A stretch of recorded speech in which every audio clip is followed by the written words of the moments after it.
এই চেহারাগুলা কি, আমি একটা প্রোগ্রামে গেছিলাম একবার, প্রোগ্রামে আমি চিন্তা করতেছি কিরে এরা তো আমারে বলছে অন্য কথা, এখানে স্টেজের মধ্যে হুজুর যারা বসে আছে এ তো সব অসম্ভব নুরি নুরি চেহারা, আমি আর ভিতরে ঢুকতে ইচ্ছে, কারণ এই সুহবতের মধ্যে বসলে ভিতর জ্বলে যায়, এই সুহবতের মধ্যে বসলে ভিতর জ্বলে যায়।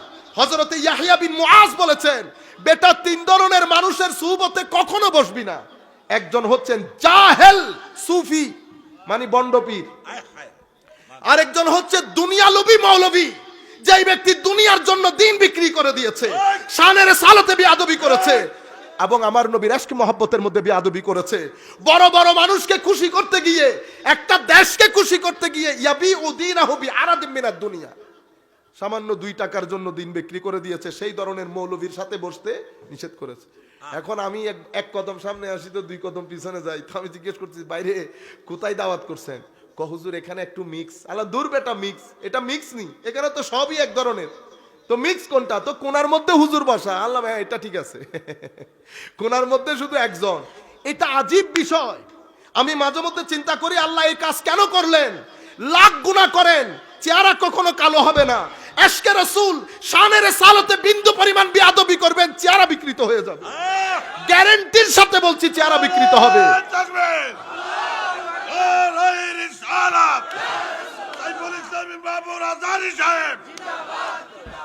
এখনো একজন বসে আছে, আমাদের মুরব্বীরা চলে গেছেন, হাশিম শাহ হুজুর বসতেন, জালালউদ্দিন আল কাদেরী বসতেন, নঈমী শাহ হুজুর বসতেন, চেহারা 14 তারিখের চাঁদের মতো কিল কিল কিল কিল করত। আর এক স্টেজের মধ্যে লোক বসে, টিভি চ্যানেলগুলোর মধ্যে আপনারা খুলেন, টিভি চ্যানেল, কিছুদিন পরে মাহে রমজানের অনুষ্ঠান, আমি কাউকে বড় ছোট করার জন্য না, আমি আপনাদেরকে বুঝাতে চাচ্ছি। আপনারা বলেন না হুজুর আমরা কেমনে বুঝবো কে ভালো কে মন্দ? আপনাকে বুঝতে হয় না, face is the index of mind, এটা তো আপনাদের কাছ থেকে শিখছি আমি, মানে face is the mirror of mind. আপনার ভিতরে যদি নালা নর্দমা থাকে, এটা চেহারার মধ্যে কি বের হবে? এটা বের হবে। এখানে নূর থাকবে, নূর প্রেজেন্ট হবে, রিপ্রেজেন্ট হবে, এটা নুরানি হবে। আর এখানে যদি নালা নর্দমা থাকে, চেহারার মধ্যে সেটা ভেসে উঠবে। এখন আপনার দায়িত্ব বাংলাদেশের টর্চ লাইট মেরে মেরে খুঁজেন, আর আপনি যদি না চিনেন আপনি আমাকে নিয়ে চলেন। কোটি মানুষের মধ্যে আমি আপনাকে বলবো কার সিনার ভিতরে আমার নবীর শানে বিয়াদবি আছে। আমরা তো আমার ভাই ব্যাংকে জব করে, সে আমারে বলতেছে দুরু তুমি বাদ দাও, তুমি আমার এখানে হাঁটাই দাও, আমি বুঝতে পারবো কার কার ভিতরে আমার নবীর শানে বিয়াদবি আছে। ও আমাদের মুরব্বীদের চেহারা দেখেন, ইনারা যখন দুনিয়া থেকে চলে যান মুস্কি হাসি থাকে না, চেহারা হলুদ রঙের হয় কেন? ও ভাই শানের আমার নবীর মহব্বত বড় আজীব, বড় আজীব। আমরা এত গুনাহ করি, এত গুনাহ করি, এত গুনাহ করি, আমাদের চেয়ে তার বড় গুনাহগার কেউ নাই। কিন্তু দেখেন এরপরও আল্লাহ রাব্বুল আলামিন, আচ্ছা আরেকটা না বললাম, আল্লাহুম্মা সাল্লি আলা সাইয়্যিদিনা মাওলানা মুহাম্মদ ওয়া আলা আলি সাইয়্যিদিনা মাওলানা মুহাম্মদ। আখেরি কথার মধ্যে এসে গেছি। সম্মানিত উপস্থিতি, 89 বার প্রত্যেক জায়গার মধ্যে আমার নবীর আদব শিখিয়েছেন আল্লাহ। কেন? এটা আপনার ঈমানের প্রাণ, এটার মধ্যে যদি গন্ডগোল হয়ে যায়, ঈমান আর ঈমান থাকে না। ইসরায়েলের এক মহিলা সারা রাত ইবাদত করত, সারা দিন রোজা রাখতো, শুধু একটা বিড়ালকে না খাদ্য না দেওয়ার কারণে, বিড়ালটা মরে যাওয়ার কারণে কোথায় গেছে ইবাদত? আমার আল্লাহ তুলে জাহান্নামে নিক্ষেপ করেছে। একই হাদিসের মধ্যে এসেছে বনি ইসরায়েলের আরেক মহিলা খারাপ কাজ করত, আসার পথে একটা কুকুরকে দেখেছে, জিহ্বা বের করে দিয়েছে, পানির তৃষ্ণায় পানি পান করিয়েছে, আল্লাহ তাকে জান্নাত দিয়েছে। কোন মায়ের ছেলে জিজ্ঞেস করতে পারছে আল্লাহ এত গুনাহ করার পরে জান্নাত কেন দিলেন? কেউ জিজ্ঞেস করার নাই। কে কোন কাজে আটকে যায় আর কে কোন কাজে ছাড় পেয়ে যায়, গুনিয়া। আল্লাহুম্মা সাল্লি আলা ইমাম নববী কিতাবের হাদিসের কিতাবের মধ্যে ইমাম নববী একটা হাদিস এনেছেন। সেই হাদিসের মধ্যে আমার আল্লাহ একজনকে জিজ্ঞেস করতেছে তোমার জীবনে কোনো ভালো কাজ আছে? আল্লাহ বহুত চিন্তা করে দেখছে আমার জীবনে কোনো ভালো কাজ নাই। চিন্তা করে দেখো আছে কিনা। তখন সে বলতেছে আল্লাহ আমি মানুষকে টাকা ধার দিতাম, তো আমার মানুষ যখন পাঠাইতাম টাকা কালেক্ট করার জন্য, তো আমি তাদেরকে বলে দিতাম দেখো কোনো গরিব শরীফ মানুষ যদি টাকা দিতে না পারে তো জোর করিও না। তা আল্লাহ জিজ্ঞেস করতে তুমি এটা কেন করতা? আল্লাহ চিন্তা করছি গরিব শরীফ মানুষ টাকা দিতে না পারলে এটা জোর করে লাভ কি? এতটুকুন বলার কারণে আমার আল্লাহ তাকে মাফ করে দিয়েছে। তুই আমার বান্দার জন্য এত দয়া রাখিস, তোরে মাফ করে দিলে আমার কি আসে আর যাবে।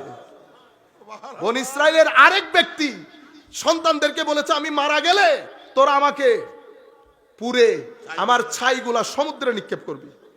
আমার আল্লাহ ফেরেশতা পাঠিয়ে স্ট্রাকচার দিয়ে রু দিয়ে তাকে আবার জিন্দা করে জিজ্ঞেস করেছে, তুই এই কাজ কেন করলি? ভয়ে আল্লাহ, আমি অনেক গুনাহগার আল্লাহ, আমার মৃত্যু যখন নিকটে এসেছে আমি চিন্তা করেছি আল্লাহ যদি আমাকে পায় আল্লাহ জানে আমাকে কি করে। আমার আল্লাহ কান্দে, হায় হায় হায়, আল্লাহ তার কান্দতেছেন। আমি আপনাদেরকে ইমোশনটা বোঝানোর জন্য, আশেকের চোখেও পানি, মাসিকের সিনও বিদীর্ণ হয়ে গেছে। আল্লাহ রাব্বুল আলামিন, আল্লাহ রেজামন্দির সাগরের মধ্যে ঢেউ উঠেছে। বান্দা কেমনে আমাকে না দেখে এত ভয় করলো? বান্দা তুই আমার এটা চিনলি? আমি সূরা ফাতিহার মধ্যে আমার পরিচয়ের মধ্যে জাব্বার বলি নাই, আর রহমান আর রহিম বলেছি, রব পরিচয় দিয়েছি। তুই আমাকে শুধু জাব্বার মনে করলি, যা তোরে মাফ করে দিলাম। কেউ কি কিছু বলার আছে? আমার আল্লাহ তারেও মাফ করে দিচ্ছে। আমি আপনাদেরকে বলতে চাচ্ছি, আমলের বড়াই না, তবে তার মানে কি নামাজ ছেড়ে দেব না? কেন? কারণ রহমত করবেন আল্লাহ আমল থাকলে, আমল না থাকলে আল্লাহ রহমত করবেন না, আর আল্লাহর রহমত বাদে মুক্তিও পাওয়া যাবে না। সম্মানিত উপস্থিতি, কিন্তু আকীদা এমন একটা জায়গা, এখানে যদি আপনি 19-20 করেন, 19-20, তাইলে কি হয়ে গেলেন? ওই আমার আল্লাহ বলছেন আনতাহবাতা আমালুকুম ওয়া আনতুম লা তাশউরুন, তোমার আমল নষ্ট হয়ে যাবে, তুমি টেরও পাবে না। কেন টের পাই না? এই জন্য গুস্তাখে রসুলের তকদিরে তওবা থাকে না। সাধারণ গুনাহগার যারা, তারা বুঝে তারা যে গুনাহ করতেছে, সেজন্য তারা তওবাও করে। গুস্তাখে রসুলের বোধ শক্তি কেড়ে নেন আল্লাহ। বোধ শক্তি, বোধ মানি আপনার বুঝার ক্ষমতা। যতগুলো ব্যক্তি আলেম তাদের দিলে আল্লাহ রসুলের বিরুদ্ধে বেয়াদবি আছে, চেহারাগুলা দেখছেন? এই চেহারাগুলা কি, আমি একটা প্রোগ্রামে গেছিলাম, একবার প্রোগ্রামে আমি চিন্তা করতেছি, কিরে এরা তো আমারে বলছে অন্য কথা, এখানে স্টেজের মধ্যে হুজুর যারা বসে আছে এ তো সব অসম্ভব নুরি নুরি চেহারা। আমি আর ভিতরে ঢুকতে ইচ্ছে, কারণ এই সুহবতের মধ্যে বসলে ভিতর জ্বলে যায়, এই সুহবতের মধ্যে বসলে ভিতর জ্বলে যায়। হযরতে ইয়াহইয়া বিন মুআজ বলেছেন, বেটা 3 ধরনের মানুষের সুহবতে কখনো বসবি না। একজন হচ্ছেন জাহেল সুফি, মানে বন্ডপীর। আরেকজন হচ্ছে দুনিয়া লোভী মৌলভী, যেই ব্যক্তি দুনিয়ার জন্য দিন বিক্রি করে দিয়েছে, শানের সালাতে বেয়াদবি করেছে, এবং আমার নবীর ইশক মহব্বতের মধ্যে বেয়াদবি করেছে। বড় বড় মানুষকে খুশি করতে গিয়ে, একটা দেশকে খুশি করতে গিয়ে ইয়াবি উদিনাহু বিআরাদিম মিনাদ দুনিয়া, সামান্য 2 টাকার জন্য দিন বিক্রি করে দিয়েছে। সেই ধরনের মৌলভীর সাথে বসতে নিষেধ করেছে। এখন আমি এক কদম সামনে আসি তো 2 কদম পিছনে যাই। তো আমি জিজ্ঞেস করছি, বাইরে কোথায় দাওয়াত করছেন? হুজুর এখানে একটু মিক্স। আল্লাহ দূর বেটা, মিক্স এটা মিক্স নি, এখানে তো সবই এক ধরনের। তো মিক্স কোনটা? তো কোনার মধ্যে হুজুর বসা। আল্লাহ ভাই এটা ঠিক আছে, কোনার মধ্যে শুধু একজন। এটা আজীব বিষয়। আমি মাঝে মধ্যে চিন্তা করি, আল্লাহ এই কাজ কেন করলেন? লাখ গুনাহ করেন, চেহারা কখনো কালো হবে না। ইশকে রাসূল শানের সালাতে বিন্দু পরিমাণ বেয়াদবি করবেন, চেহারা বিকৃত হয়ে যাবে। গ্যারান্টির সাথে বলছি, চেহারা বিকৃত হবে।